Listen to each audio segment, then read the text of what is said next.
En 2026, la Dreamcast, la Super Nintendo, la Mega Drive et la Game Boy Color refusent toujours de mourir.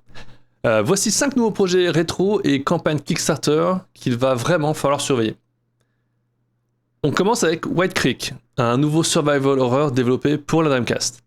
Et forcément, déjà, c'est un événement, hein, parce que les nouveaux jeux Dreamcast ne sont pas particulièrement nombreux, on va pas se mentir. J'ai déjà consacré une vidéo à l'analyse de sa campagne de pré-lancement. Depuis, les informations commencent à arriver et la communication s'accélère progressivement. Il y a des news sur la page de pré-lancement. Pour le moment, je trouve le projet assez prometteur. Les développeurs semblent compétents et le jeu possède une vraie identité en fait.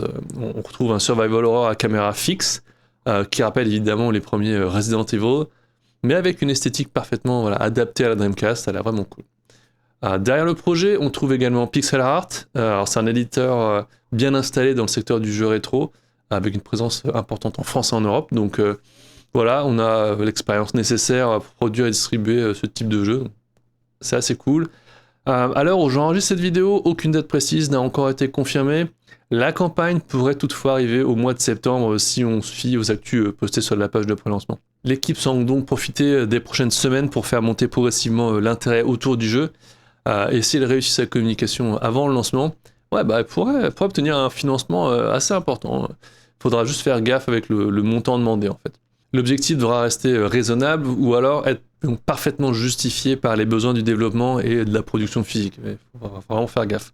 Dans l'ensemble, là, je suis quand même pas mal positif. White Creek possède un véritable potentiel et pourrait devenir l'un des jeux Dreamcast indépendants les plus intéressants à suivre dans le futur. Le deuxième projet, c'est Self-Simulated Pinball Anomaly. Alors, il s'agit d'un nouveau jeu de flipper, de pinball, développé pour la Game Boy Color. Et rien que ça, c'est intéressant en fait, parce que les jeux de flipper ne sont pas très nombreux dans l'écosystème original de la console. Donc, en matière de nouveaux jeux homebrew commercialisés en 2026, le choix est encore plus limité. Il n'y a pas grand-chose. À ma connaissance, il n'y a que Incubate Games qui a également montré quelques images d'un possible projet de flipper. Mais en dehors de cela, le genre demeure vraiment assez rare sur la Game Boy Color, donc c'est vraiment cool. Pinball Anomaly est développé par Second Law Games, alors le studio derrière Self-Simulated, si vous n'êtes pas au courant. Self-Simulated, il a été commercialisé via Mode Retro, une entreprise américaine qui fabrique la console chromatique, et qui publie aussi des jeux de Game Boy Color. Le développeur Martin possède déjà une bonne expérience avec la production commerciale. J'ai eu l'occasion de discuter avec lui plusieurs fois. C'est quelqu'un qui est vraiment un bon développeur, un bon game designer. Donc je suis assez confiant sur le jeu en soi. Je sais pas encore comment va être organisée la publication de Pinball Anomaly. Mais j'ai pas de doute sur la capacité du dev à terminer le projet. Donc il n'y a pas grand risque là-dessus.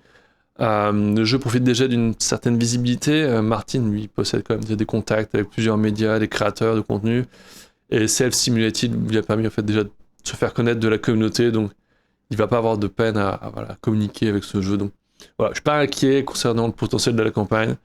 Le jeu semble amusant, son genre est rare et son développeur possède déjà une expérience commerciale. Donc tous les ingrédients sont réunis pour que le projet trouve son public. Ce serait surtout une excellente addition à l'écosystème au bout de la Game Boy Color, je pense, parce qu'il n'a pas des masses. Le troisième projet s'appelle Veins of Iron, les veines de fer. Cette fois, c'est la Super Nintendo avec un FPS horrifique développé par un créateur suédois. Donc comme pour la Dreamcast, les nouveaux jeux commerciaux sur Super Nintendo, ils sont pas très nombreux.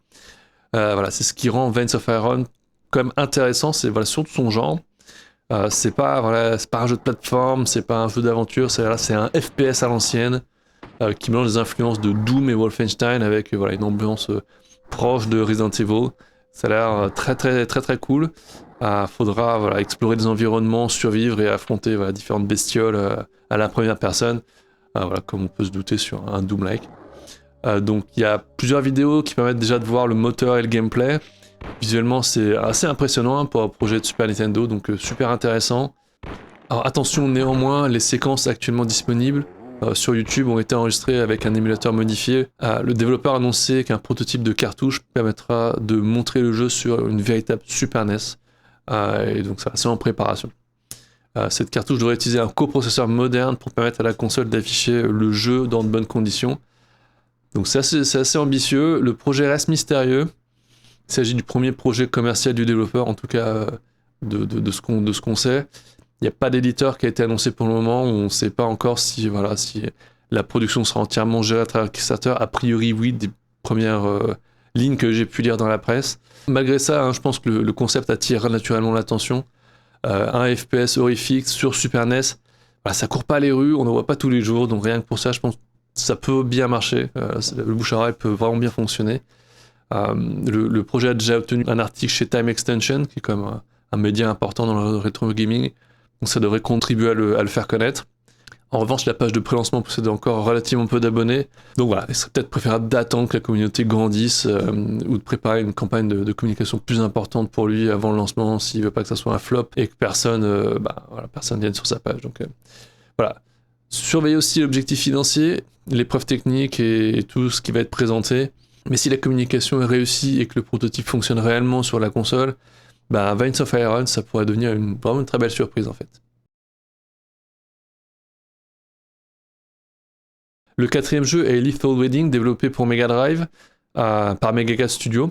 Donc le concept rappelle immédiatement Zombie Ate My Neighbor. C'est le jeu où on incarnait des gosses avec des lunettes 3D, en fait, la jaquette est comme ça. Et il fallait échapper à des zombies, enfin pas se faire bouffer, grosso modo. Donc Lethal Wedding, ça reprend un peu cette formule, en vue du dessus, avec une ambiance complètement déjantée. Cette fois, des clowns criminels kidnappent un futur marié, et la mariée et sa future belle-mère prennent alors les armes pour aller le délivrer, en fait, donc dézinguer des gens. Parmi les 5 projets de cette section, c'est probablement le choix le plus rassurant, je dirais. Megacat Studio possède une grande expérience des jeux rétro et des campagnes Kickstarter. L'entreprise, c'est un développeur et aussi un éditeur, c'est les deux. Ils ont une grosse équipe de dev en interne, ils ont fait déjà plein de projets créés et commercialisés, donc pas trop de risques là-dessus, ils sont vraiment fiables et ça déroule là, donc pas de souci là-dessus. Le risque me semble donc plutôt limité que pour une première campagne menée par un développeur totalement inconnu comme Vines of Iron par exemple. D'ailleurs, de toute façon, la campagne est déjà terminée, hein, donc Megacat demandait $15,000, il me semble, et le projet, ils ont finalement récolté $58,000. Donc voilà, finalement, est largement assuré. Il reste maintenant à suivre le développement, la production des cartouches et l'annonce d'une éventuelle commercialisation générale sur la boutique de Megacat Studio, mais généralement c'est toujours le cas, donc pas trop de surprises, il faut juste attendre que ça soit fini et que ça sorte sur leur magasin en ligne. Donc, c'est pas une campagne à laquelle vous pouvez participer directement, mais le jeu reste intéressant à surveiller en fait. Donc ça a l'air amusant, ça a fait un nouveau titre pour la Mega Drive. Donc une console quand même qui continue à recevoir des jeux, donc c'est cool. Enfin, le 5e projet est un cas un peu particulier. Il s'agit de Popcorn Duel et Popcorn 2026 pour Mega Drive, alors développé par Frédéric Reynal, qui est le créateur d'Alone in the Dark. J'avais déjà analysé la première campagne Kickstarter qui a été annulée avant son terme. J'avais formulé quand même pas mal de critiques dessus, mais pas parce que l'idée était mauvaise en vrai. Le problème venait surtout de l'exécution de la campagne. Il manquait certaines informations, plusieurs éléments n'étaient pas suffisamment clairs et certaines décisions me semblaient un peu maladroites. À mon avis, le projet aurait pu fonctionner dès sa première tentative avec une campagne mieux préparée. Frédéric Reynal, il a pris la décision d'annuler Kickstarter. Contrairement à ce qu'on pourrait penser, je considère pas ça comme un red flag là en fait. Quand une campagne ne parvient pas à décoller, c'est parfois plus raisonnable de l'arrêter, d'écouter les retours de la communauté, de voir les commentaires des gens et de revenir avec une meilleure campagne en fait. De nombreux projets ont échoué lors de leur première campagne avant de réussir leur deuxième tentative grâce à une meilleure communication, des récompenses plus claires ou des prix mieux calculés par exemple. Donc on nous dit qu'une deuxième campagne est maintenant en préparation.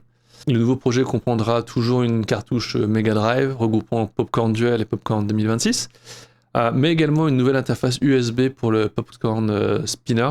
Alors cet adaptateur permettra notamment d'utiliser les spinners, les trucs là qui tournent, sur PC, sur Raspberry Pi et potentiellement avec d'autres systèmes compatibles. Je pense que c'est une bonne évolution parce qu'elle élargit considérablement le public potentiel en fait. Le périphérique qui sera plus exclusivement destiné aux possesseurs de Mega Drive, mais on pourra le brancher aussi en USB, donc c'est plutôt cool. Une version PC de Popcorn Duel est également en développement, d'où aussi le spinner en USB, j'imagine. Frédéric Reynal utilise maintenant une liste de diffusion pour mesurer l'intérêt, calculer les coûts de fabrication et déterminer le nombre d'offres disponibles au lancement. Donc c'est vraiment le genre de préparation qui manquait peut-être à la première campagne. Donc là, il va juste amasser un certain nombre de personnes sur une mailing list, sur une newsletter par exemple. Et voilà, il aura une meilleure connaissance du nombre de personnes qu'il va pouvoir toucher avec sa campagne. Il reste encore des inconnus, notamment le prix final et la manière dont le jeu, la cartouche, le spinner et l'adaptateur USB seront répartis entre les différentes offres. Voilà, mais le concept, j'ai toujours trouvé original et assez innovant, c'est vraiment cool, je trouve qu'il faut le supporter, c'est vraiment sympa. Voilà, j'ai vraiment envie de découvrir cette deuxième campagne, l'analyser, voir les changements apportés comparé à la première tentative. Si les problèmes ont été corrigés et que les prix sont cohérents, je pense que le projet peut vraiment fonctionner en fait. Je pense que ça peut être vraiment, vraiment super intéressant. Alors voilà donc les 5 projets rétro que je vais surveiller. 2 projets français avec White Creek et Popcorn Duel. Un jeu allemand avec Pinball Anomaly. Un projet suédois avec Veins of Iron et une production américaine avec Lethal Wedding. Voilà, ça montre que la création de nouveaux jeux pour les anciennes consoles, c'est vraiment devenu un truc international. Hein. C'est vraiment cool. Je compte analyser les campagnes lorsqu'elles seront lancées pour vérifier les objectifs, les prix, les récompenses, les risques éventuels. Voilà. Dites-moi maintenant quel projet vous semble le plus prometteur, c'est lequel vous séduit plus et lequel vous pourrez réellement soutenir sur Kickstarter. Postez votre commentaire et si jamais vous avez besoin d'aide, crowdfunding.ninja, je suis là pour les créateurs de jeux vidéo et les créateurs qui veulent faire une campagne de financement participatif genre Kickstarter. Voilà, à la semaine prochaine, bye!